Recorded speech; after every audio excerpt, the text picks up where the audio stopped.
warahmatullahi wabarakatuh. Halo Sobat Adiaksa, dimanapun berada, berjumpa lagi bersama kami dalam acara Kepoin Jaksa, program Kejaksaan Negeri Bangka Barat. Adapun tema kali ini yang kami angkat adalah dari sampah menjadi berkah, dari sampah menjadi rupiah. Di masa pandemi ini, untuk lebih meningkatkan pemulihan ekonomi secara nasional. Oh iya, dan tidak lupa juga bagi yang sedang berpuasa, selamat menjalankan ibadah puasa. Semoga puasa kali ini membawa berkah bagi kita semua. Oke, langsung saja di sini sudah hadir narasumber dari komunitas MPS. Ya, perkenalkan dengan siapa? Pertama. Baik, nama saya perkenalkan, saya Santofi. Kemudian saya sebagai pembina di Bank Sampah MPS atau Bank Multiplier Sampah.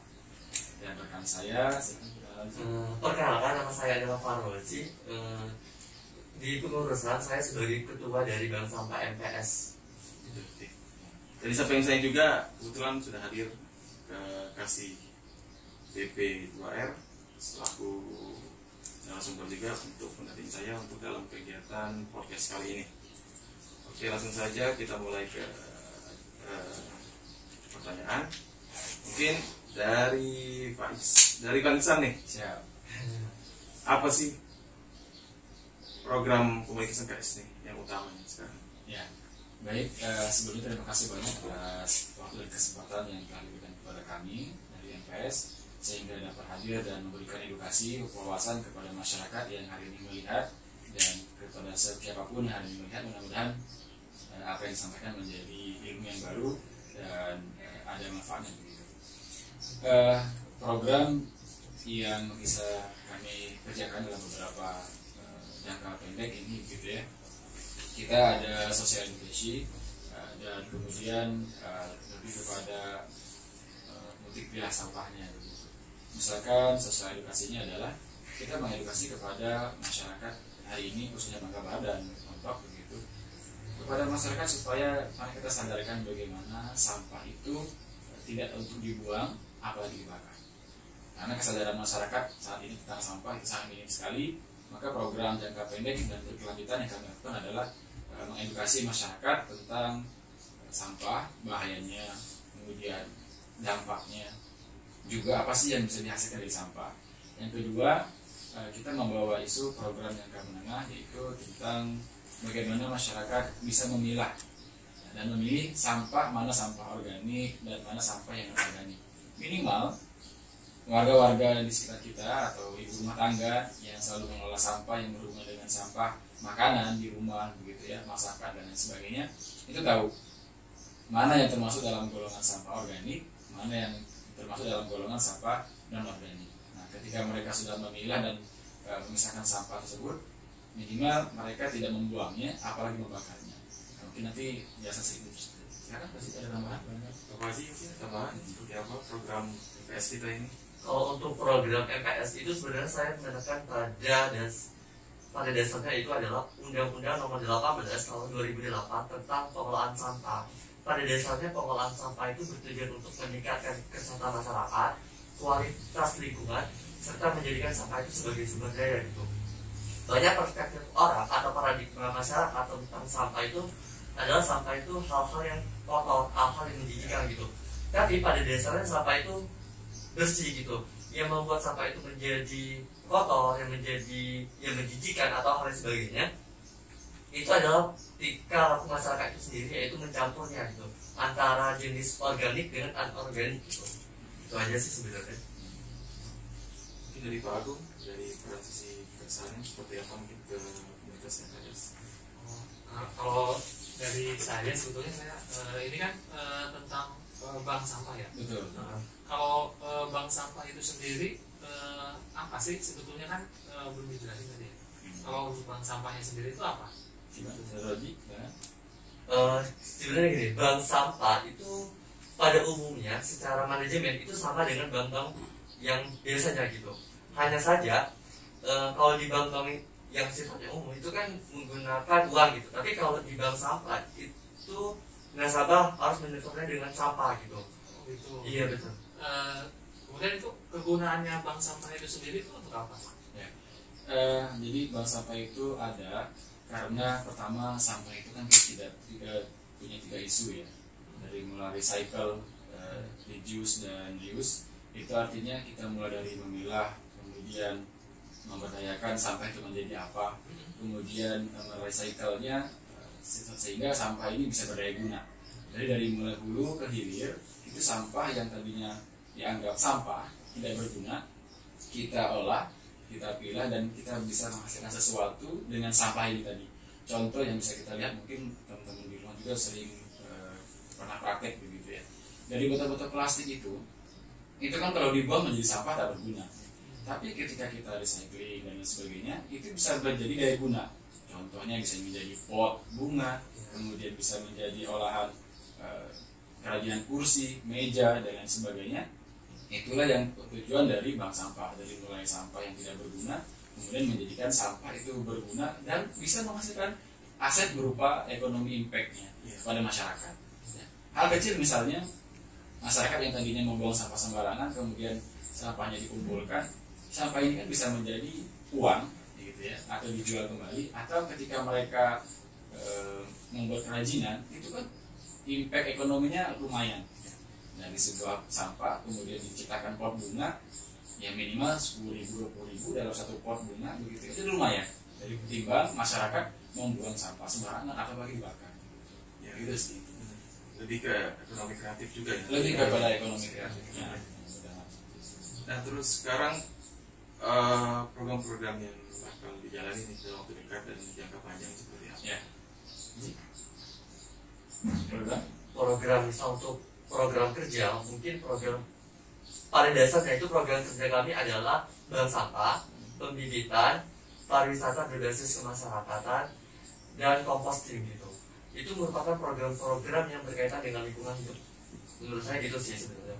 Tapi program-program yang secara ekspansif yang benar-benar mau saya kerjain sekarang itu adalah bank sampah, pembibitan, dan composting gitu. Karena kenapa gitu? Menurut saya gini, program kerja tersebut merupakan program kerja yang bisa diimplementasikan atau bisa dilakukan oleh mak-mak gitu. Soal permasalahan sampah itu kan pada dasarnya dari rumah gitu. Tapi ketika permasalahan sampah itu dari rumah yang dikomandan oleh mak-mak, insya Allah permasalahan sampah itu lambat laun pasti berkurang gitu. Setidaknya kita mengurangi gitu. Itu aja sih sebenarnya. Dan memang tambahan sedikit, Kak Uzi ya, dan teman-teman yang melihat podcast ini, kita ada program terdekat yaitu program sedekah sampah yang kita kelola di bulan Ramadan, begitu ya. Ini mudah dan simpel sebenarnya. Jadi teman-teman atau warga masyarakat yang menonton video ini mudah-mudahan tersadarkan, begitu ya. Jadi mulai sekarang jangan buang sampah sembarangan, pilah sampahnya dengan baik, kemudian kumpulkan.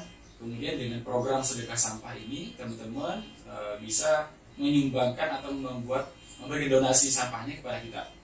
Nanti kita jemput dari tim, kemudian kita hargai dengan jumlah uang sesuai berapa kilo misalkan begitu.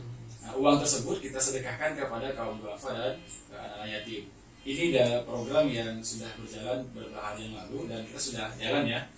Kemarin kita sudah ke masyarakat juga, kemudian ngambil sampah. Alhamdulillah dapat sekian puluh ribu, hampir 100.000 misalkan begitu.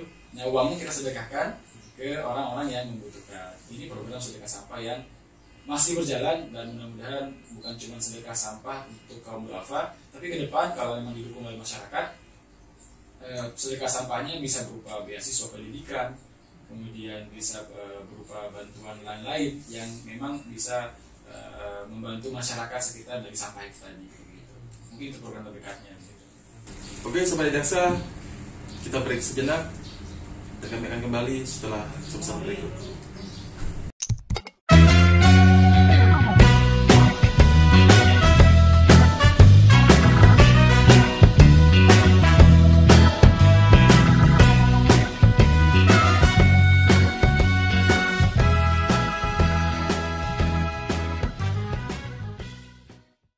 Kembali, Sobat Jaksa,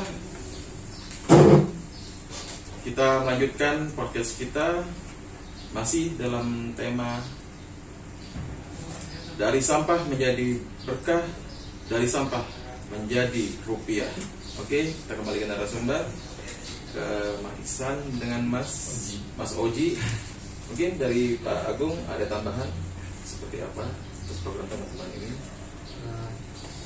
Jadi kan tadi udah ya, misalnya udah jalan ya, udah mulai jalan. Sudah mulai jalan. Itu kalau misalnya kita nih di Bangka Barat ini di mana sih tempatnya MPS itu? Oh ya, mungkin di penjelasan yang nanti tambahkan.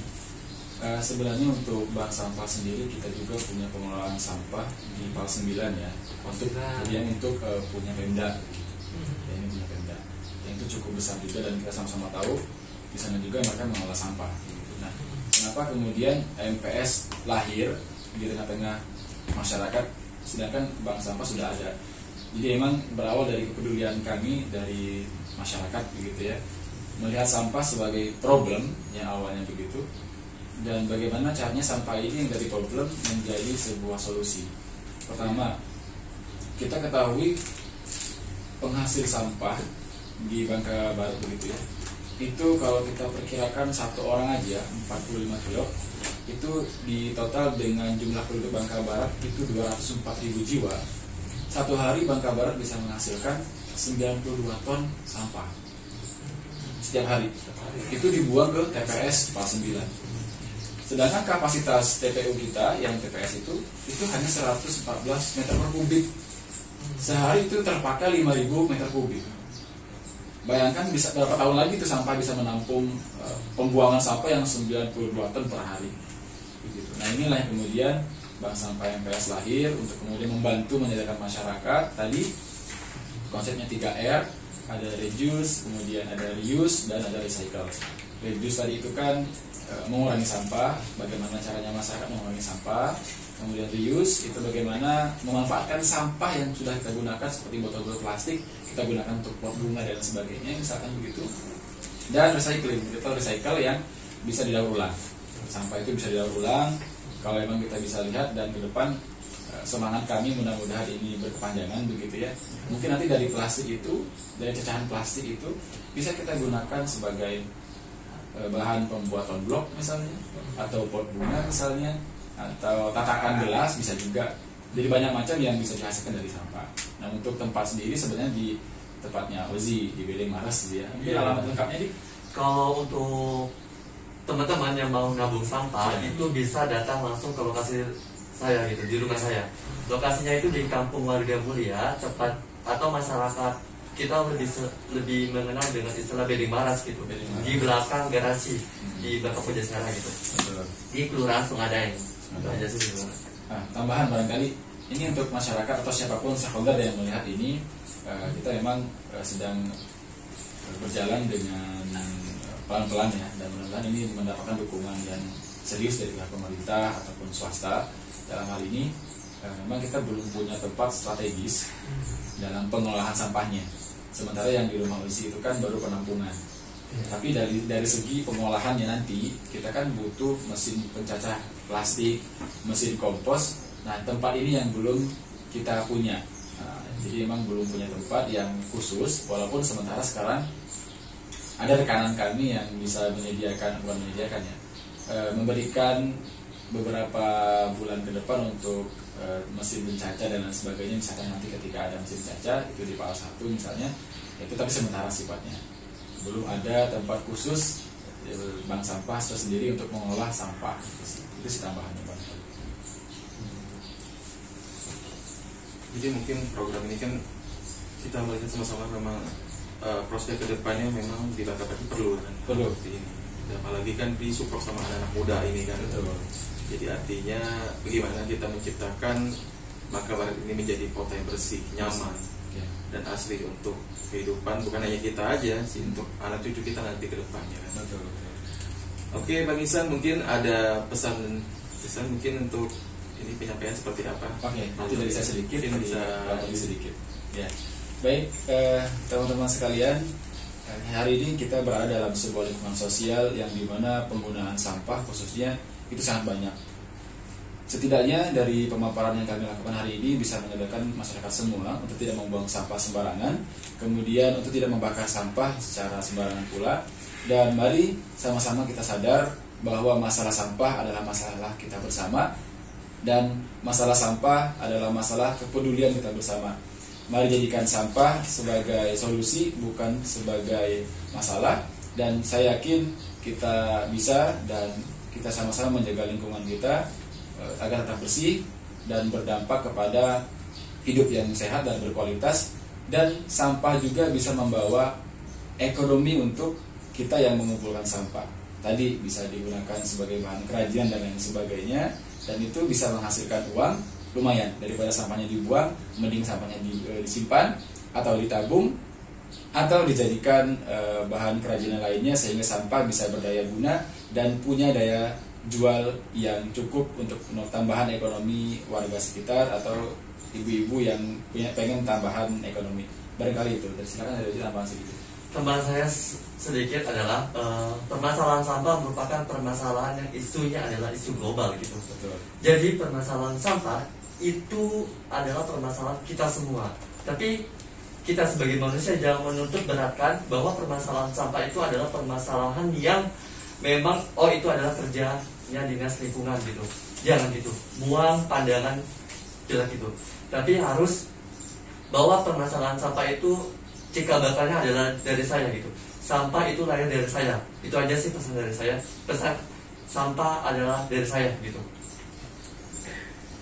Ya, mungkin bisa kita garis bawahi di sini, berarti artinya segala bentuk yang terjadi saat ini, baik yang sampah kita buangkan itu tentu kita bersama, bukan hanya segelintir orang atau hanya untuk ke pihak pemerintah aja, tapi memang tanggung jawab kita semua. Betul. Itu yang saya bisa ambil. Oke, Sobat Adiaksa, sekian podcast kita hari ini. Mudah-mudahan apa yang menjadi pembicaraan hari ini banyak dan bermanfaat, dan ke depan bakal ada lagi podcast-podcast dengan tema yang sangat menarik. Untuk hari ini sekian, terima kasih. Wassalamualaikum warahmatullahi wabarakatuh. Salam Adiaksa.